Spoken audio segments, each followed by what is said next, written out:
Well, hello everyone, and welcome to Barefoot Minis. We just recently celebrated 28 years in miniature horses. Before that, there was a lot of large horses in my life. The very first horse in my life was an Appaloosa named Sunday. Mom put me on her back before I could walk. Then there was a little break without horses for a handful of years. And then it was after that, my sister got Rusty. I was absolutely hooked. I'd forgotten how much I loved horses. And then after that, it was Bobby. He was my Arabian, our family Arabian.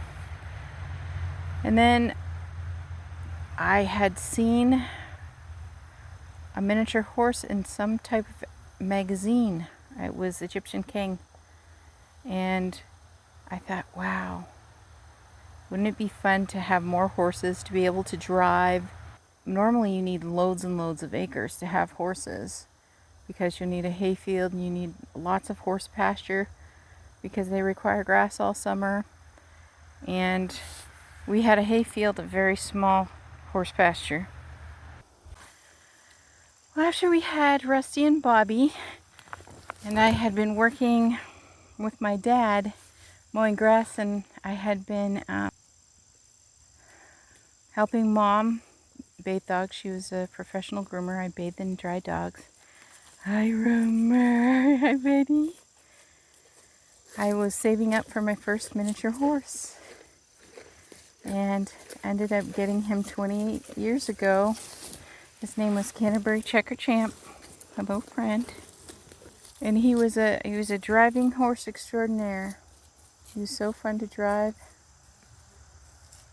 A lot of fun. Very, very colorful too. He was a bay pinto. So I was able to save and get Checkers. And Checkers was great. He was fearless. He had some colic issues, but wonderful horse. During this time, I lost my Arabian, my first horse, to colic. Must have been something we were doing wrong, I guess. Checkers had chronic colic, and then Bobby had colic too. And I've learned since I have a colic protocol that works really well. But the main thing is, well, Bobby was a cribber. He sucked wind. Checkers would just eat everything. It didn't matter if it was moldy or dusty or rotten, he'd eat it. But probably didn't help him. So I started saving again with babysitting, grooming dogs, and landscaping because I loved minis and I wanted to expand my herd, start my own breeding program. But especially after Bobby died, I didn't know what I wanted to do really. But pretty soon I was at it again. I was very interested in finding that dream mare. Saving and saving and saving so that I could get that dream mare. And finally I got that mare. Her name was Millbrook's Victoria's Secret. Exceptionally beautiful. Looked to be a solid black mare, but she was darkest bay. So that's mostly what I have in my herd, darkest bay or silver bay. That's mostly a herd of bays of every shade imaginable. Silver and solid. So I had Tori for a year, and I was looking for a stallion, and I looked at stallions and stud, because stallions can be difficult to own. And we found Joe. Prairie View's Little Joe Friday. Exceptional. He's still exceptional at 27. Just a beautiful old stallion. We were able to add him to the herd. And then he was a yearling when I had him, and Tori was 2 at the time. So she was 2 and he was 1.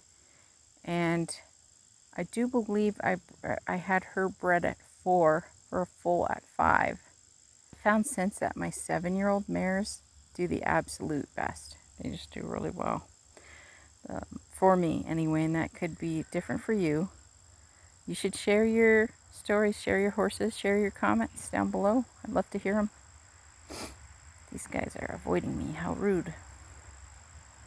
So, anyway, bred Joe to Tori. Barefoot Minnie's aftershock came into the world. She was so tiny. And then the next, I thought, what a perfect, we've achieved perfection. Let's try again. The next year we had Barefoot Minnie's Niobe. And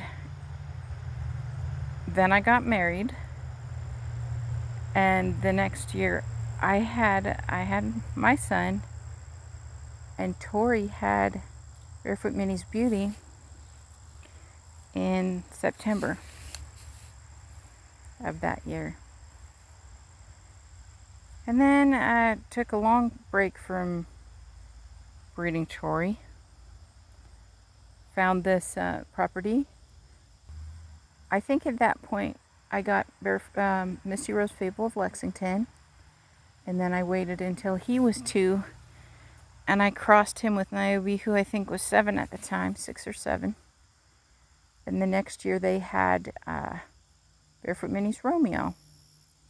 And then after that I had Joe bred to Tori again, even though Tori has her first grand boy. I bred Joe to Tori, and she had Barefoot Minnie's Platinum. And that was Tori's last because it was a red bag delivery. I just didn't want to risk another red bag delivery. He was a feisty creature. That was Joe's only colt so far. So Joe had three fillies, 1 colt. And around this time, I knew I couldn't breed that colt to anything in the herd. I think we also had Top. See, my bad, my memory. Cedar Fields Top Design. And he was going to be my junior herd sire, but he grew awfully tall. So it wasn't working out, and he got gelded and found a new home because he kind of, some stallions get really difficult at like 3 or 4 years old, and scary difficult, and he needed gelded, so he got gelded and found a new home. Romeo was really, really beautiful, so I thought I would rebreed Niobe to Lexington. And we had Guylian, who was just so huge. He was huge. And that was a real shocker because he came out of his mom and he was almost as tall as her. He had to duck to nurse. She's 31 inches. He's 35 inches now. He's 11, I do believe now. He went to a home for a while, so I have not had him his entire 11 years. I think he was at his home for 4 years and he came back. And then what else? I think after that, I had a POA mare who had a surprise pregnancy. She was an impulse buy, never do that. And that situation didn't work out too well for us. So I decided to stick with minis. I hadn't had large horses for a while. Rusty was with us for a little while here, but with little boys, I didn't think it was a good idea. And he was wonderful to ride, so he ended up going to camp. Several years later, after Guylian was born, I got a mare named Lacey. She was the High Point mare, and she wasn't a bad mare, but she was hard to catch, which is not common in my herd. All my herds just usually come to me. It's a routine to always come to me. And so she was very difficult. And after so Lacey found a new home, and she bullied my other senior mare. She bullied Tori, and Tori, she was always the boss, and she wasn't handling someone coming in her turf and ordering her around. Tori was a very generous queen. She was a sweet boss. She wasn't lorded over you type.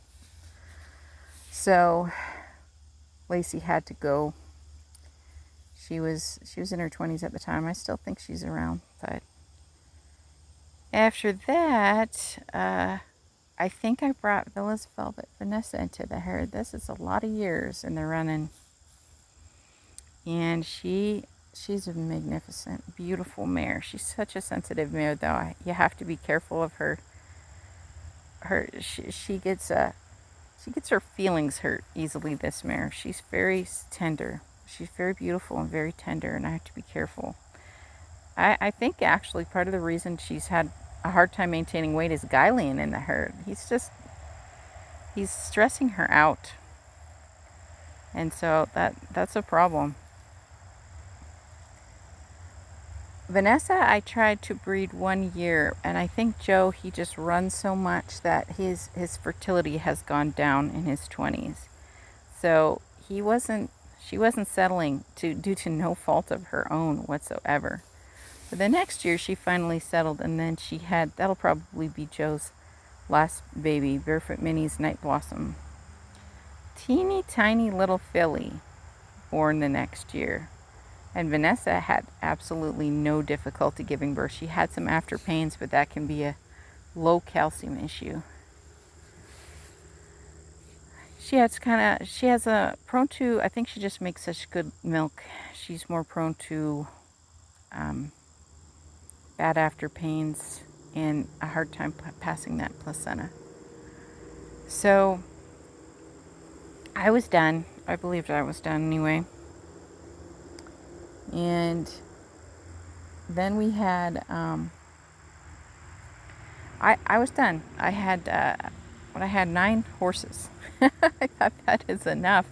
And by the time, if I plan on keeping them all, by the time that youngest is 30, I'm going to be quite old, and that might not matter for some, like if you live in a good climate, but this is not a good climate. This is not something you sustain into your 70s and 80s. I do not believe, but I could be wrong. I could surprise myself. Who knows? Maybe I can do it. It's just the winters are so harsh here. We're just as bad as Ontario, Canada, where we are. So, surprise, surprise. Romeo, after 13, no, he was 12, going on 13 years at the time, had finally broken down a fence enough, and I think this was his plan all along. He's smart, to get out of the fence and breed Vanessa. So almost a year to the day later, he bred her on, I think, May 9th, and had Vanessa had Victory on May 13th. It was 360 days gestation, because it was a one-time only situation. And Victory is going through a rough yearling stage. I need to get him in better condition. Need a good warmer. Get him his hooves trimmed. Get him a good grooming. He's all knees and elbows. He is everywhere. But he looks just like his dad. I don't remember his dad going through this knees and elbows stage, but I think he'll be a swan. He's just a signet today. That's everybody. That's the whole story of my minis. I have not made a dime on them. I think in horses, you start out a billionaire and you might make $1 million on horses. But I never sought to make money on horses. I do it for the love, for sure. Well, this was probably boring and long. I hope that the pictures that I insert make it interesting. Tell me about your story. I'd love to hear it. Jesus loves you.